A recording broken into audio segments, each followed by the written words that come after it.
నమస్తే welcome to our channel. Recent గా విజయవాడలో ఒక బుక్ ఫేర్ జరిగింది. ఆ బుక్ ఫేర్ లో పవన్ కళ్యాణ్ గారు కొన్ని వ్యాఖ్యలు చేశారు. సో దాని గురించే ఇప్పుడు ట్రోలింగ్ అవుతుంది. డిస్కస్ చేద్దాం. ప్రస్తుతం మనతో పాటు సీనియర్ జర్నలిస్ట్ కిరణ్ పోల్దాస్ గారు ఉన్నారు. నమస్తే సార్. నమస్తే అండి.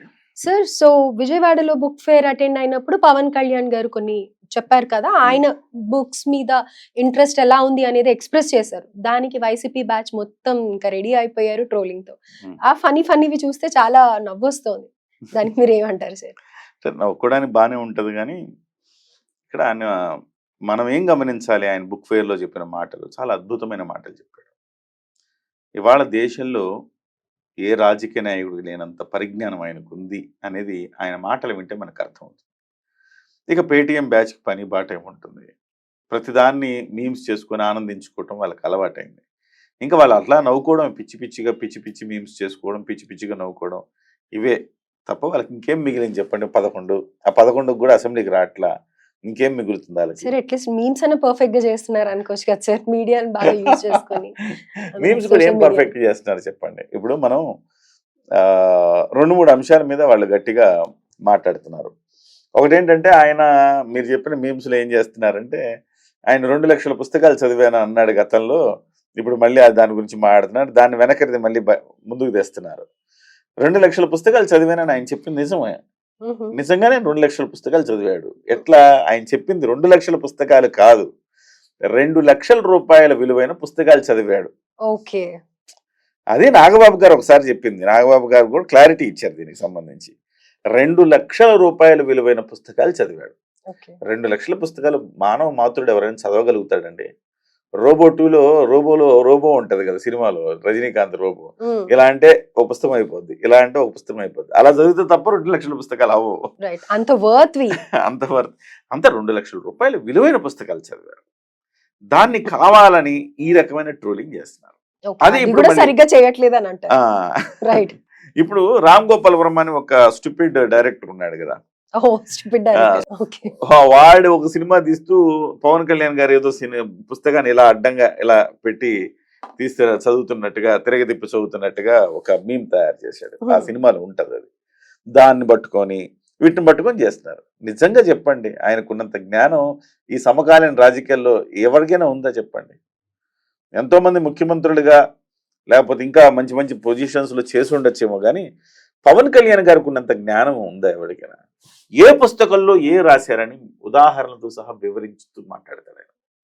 ఇక్కడ కాదు, ఇంగ్లీష్ పుస్తకాల నుంచి కూడా కొటేషన్స్ తీసుకుంటాడు. లండన్ లో ఫలానా ఇయర్ లో ఫలానా జరిగింది, అప్పుడు అక్కడ ఉన్న శాసనసభ స్పీకరు ఈ రకమైన మాట అన్నాడు, లేకపోతే అక్కడ ప్రెసిడెంట్ ఈ రకమైన మాట అన్నాడు, దాన్ని ఉటంకిస్తూ ఇక్కడ పరిస్థితులకి ఆయన అన్వయిస్తూ మాట్లాడతాడు. ఎవడికుందండి అంత పరిజ్ఞానం? కనీసం పుస్తకాలు చదువుతాడా? ఎవడు చదవడు కదా పుస్తకాలు. ఆయన చెప్పిన అద్భుతమైన మాటలు చెప్పాడు ఆయన. ఏం చెప్పాడు? అరే బాబు, మీరు పుస్తక పఠనం అలవాటు చేసుకోండి. అందరు ఓజీ ఓజీ ఓజీ అంటుంటే ఓజీ కదరా బాబు, శ్రీశ్రీ అనండి. సందర్భం లేకుండా ఏం మాట్లాడతారు అని చెప్పాడు. ఆంధ్రరాయ నిఘంటు సూర్యరాయాంధ్ర నిఘంటువు అనే దానికి 1,70,000 ఏమో ఖర్చు అవుతుంది, ఎంతో చెప్పాడు అమౌంట్, సబ్జెక్టు కరెక్షన్. దాంట్లో 30% నేను భరిస్తాను, 1,70,000 ఆయనే వేస్తాడు అనుకోండి, ఇంకా ఎక్కువ ఖర్చు అవుతుంది, దానికి 30% నేను ఇస్తాను అని చెబుతూ నా పిల్లలకి ఏం చెప్తున్నాను, మీ అందరికీ అది చెప్తున్నా, పుస్తకాలు చదవండి. ఇవాళ రోజు ఏముందండి, పుస్తకాలు ఎవడని చదువుతున్నాడా? ఏదో మొబైల్ తీసుకుంటాడు, ఇన్స్టా ఇట్లా ఇట్లా ఇట్లా కనీసం 10 నిమిషాలు కూడా చూసి ఓపిక చదువుకునేవి కూడా ఫోన్లలోనే వస్తున్నాయి సార్. ఈవెన్ ఫోన్ లో అయినా చదవచ్చు కదండి, ఫోన్ లో కూడా చదవరు. ఏదో ఇన్స్టా ఇలా ఇలా ఇలా 1 నిమిషంలో చూసేయాలి, 1 నిమిషంలో మనకు ఆనందం వచ్చేసేయాలి, ఇవే తప్ప ఇంకేమైనా చేస్తున్నారా? చేయట్లేదు. ఇది చెప్తున్నాను. అంటే ఈ తరం పుస్తకాలు చదవకపోతే ఏమైంది? ఇదే ఆయన అద్భుతంగా చెప్పాడు. చిరిగిన పుస్తకం అంటే చిరిగిన చొక్కా తొడుక్కో, కొత్త పుస్తకం కొనుక్కో అని ఒక నానుడు ఉంది, పెద్ద ఆయన చెప్పారు. అట్లా అంటే మీరు చొక్కా చిరిగిపోయినా పర్లేదు కానీ పుస్తకానికి పెట్టు, చొక్కాగా పెట్టకు, పుస్తకానికి పెట్టు అని అర్థం.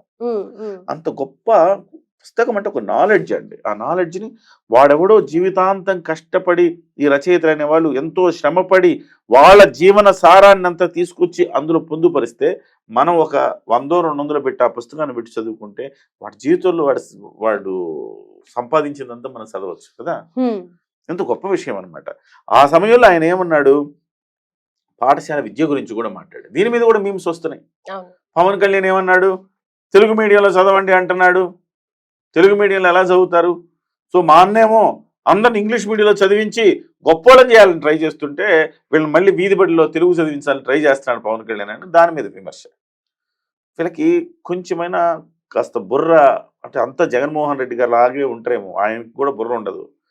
క్రిమినల్ బుర్ర ఉంటుంది తప్ప వేరే బుర్ర ఉండదు ఆయనకి, పాజిటివ్గా ఆలోచించేది. అట్లా వీళ్ళకి కూడా ఉంటుంది ఏమనిపిస్తుంది నాకు. ఎందుకంటే ఆయన అన్నదేంటి, తెలుగు మీడియం కూడా ఉండాలి అంటున్నాడు. ఇప్పుడు నేను ఒక పేరెంట్ అండి, నా కొడుకు తెలుగు మీడియంలో చదవాలని నేను కోరుకుంటా. తెలుగు రాష్ట్రాల్లో మాతృభాష తెలుగు అయ్యి తెలుగు మీడియం లేకపోవడం ఎంత దుర్మార్గం చెప్పండి. తమిళనాడులో కొట్లాడుతున్నారండి, మాకు తెలుగు మీడియం పెట్టండి అని తమిళనాడులో తెలుగు వాళ్ళు కొట్లాడుతున్నారు. అలాంటప్పుడు తెలుగు రాష్ట్రాల్లో తెలుగు మీడియం ఉండదా? ఉంచాలి కదా. ఇదే అంటాం, ఇంగ్లీష్లో చదివే వాళ్ళు చదువుకుంటారు, తెలుగు మీడియం కూడా పెట్టి. ఇవాళ ఎట్లా తయారయ్యారంటే యువత, అంటే పూర్తిగా ఇంగ్లీషు రాదు, పూర్తిగా తెలుగు రాదు, అట్లా తయారయ్యారు. ఒక న్యూస్ పేపర్ ఇచ్చి చదవండిరా అంటే చదవలేరు. ఒక వాక్యం చక్కగా తెలుగులో మాట్లాడండి అంటే మాట్లాడలేరు. ఎందుకు ఇలాంటి పరిస్థితి వస్తుంది? కాబట్టి ఇక్కడి నుంచి మారాలంటే మనం కొంత తెలుగుకి మనం కొంత విలువనివ్వాలి అని చెప్పేసి అద్భుతంగా మాట్లాడాడు. అందులో కూడా వీళ్ళు ఏదో రంధ్రాన్వేషణ చేసి విమర్శిద్దాము అనుకుంటే అది వాళ్ళ ఏమంటారు, వాళ్ళ ఆనందమే తప్ప జనానికి సమాజం దాన్ని హర్షించదు. రైట్. సో ఎప్పుడు సీరియస్ టాపిక్స్ మీద మాట్లాడే మీరు కొంచెం ఇలాంటివి కూడా మాట్లాడితే చూసే వ్యూయర్స్ కి కూడా బాగుంటుంది అని చెప్పేసి టాపిక్ తీసుకున్నాను సార్. డెఫినెట్గా అండి. తెలుగు భాష మీద నాకు ఎస్పెషల్లీ చాలా వ్యామోహం అనాల.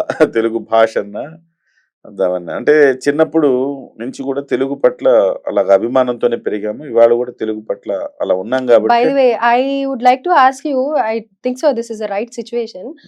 ఇప్పుడు మీరు తెలుగులో మాట్లాడితే నేను ఇంగ్లీష్లో కాదు. అయితే మీరు సీనియర్ గా అన్ని ఇయర్స్ చేశారు కదా, ఇప్పుడు కొత్త మా న్యూ జాయినీస్ ని చూస్తే మీకు ఏమనిపిస్తుంది? అంటే ఏమనిపించండి, ఇప్పుడు మీరు చక్కగా మాట్లాడగలుగుతారు, కానీ చక్కటి తెలుగు పదాలు ఎందుకు వాడరు? బోలెడు ఉన్నాయి తెలుగు పదాలు. మనం తెలుగు పదాలు వాడకపోవటం వల్ల తప్పవుతుంది. వాళ్ళ ఎంత దుర్మార్గం తయారైందంటే అండి, యూట్యూబ్లో పాటలు పెడితే వాడు తెలుగులో పెట్టి చావచ్చు కదా. అవును, ఇంగ్లీష్లో పెడతాడు, లిరిక్స్ ఇంగ్లీష్లో పెడతాడు. ఇవాళ తెలుగు వచ్చేసిందండి, మొబైల్లో కూడా చాటింగ్ కూడా తెలుగు ఇంగ్లీష్ లో చాట్ చేస్తూ ఉంటాం. చివరికి ఏదో జాయింట్ పదాలు ఉంటాయి చూసారా, జాయింట్ పదాలు ఉంటాయి, రెండింటిని కలిపి ఉంచే ఒక పదం ఉంటది కదా, ఆ పదం మాత్రమే తెలుగు వాడుతున్నారు. మిగతా అంతా ఇంగ్లీష్ వాడి మధ్యలో తెలుగు పదాలతోటి జస్ట్ దాన్ని జాయిన్ చేస్తున్నారు. సార్ అంటే ఐ అడ్మిట్ సార్, బికాస్ మేము ఎటు కాకుండా ఉన్నాం అన్నమాట. కొంచెం తెలుగు, కొంచెం ఇంగ్లీష్, పర్ఫెక్ట్ గా ఏది రాదు. రోజు పేపర్లు చదవాలి, తెలుగు పుస్తకాలు సాహిత్యం చదవాలి. చదివితే మీకు అద్భుతమైన తెలుగు వస్తుంది.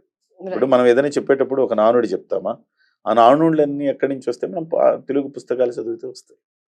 సో కాబట్టి పవన్ కళ్యాణ్ చెప్పింది 100% ఆయన చెప్పింది వాస్తవం. చాలా మంది నా మిత్రులే అంటారు, నన్ను నీతో మాట్లాడితే, మామూలుగా మాట్లాడితే కూడా నువ్వు ఏదో వార్తలు చెప్పినట్టు చెప్తున్నావు, అన్ని మాకు వార్తాపత్రికల భాష వచ్చేస్తూ ఉంటది నీకని. అదే అలా అలవాటైంది నాకు. బట్ నేనంటాను ఖచ్చితంగా తెలుగు పదాలు వాడాలండి. ఈనాడు వాళ్ళు ఏం రాస్తారండి, దీన్ని చరవాణి అంటారు, మొబైల్. సో డెఫినెట్ గా ఈ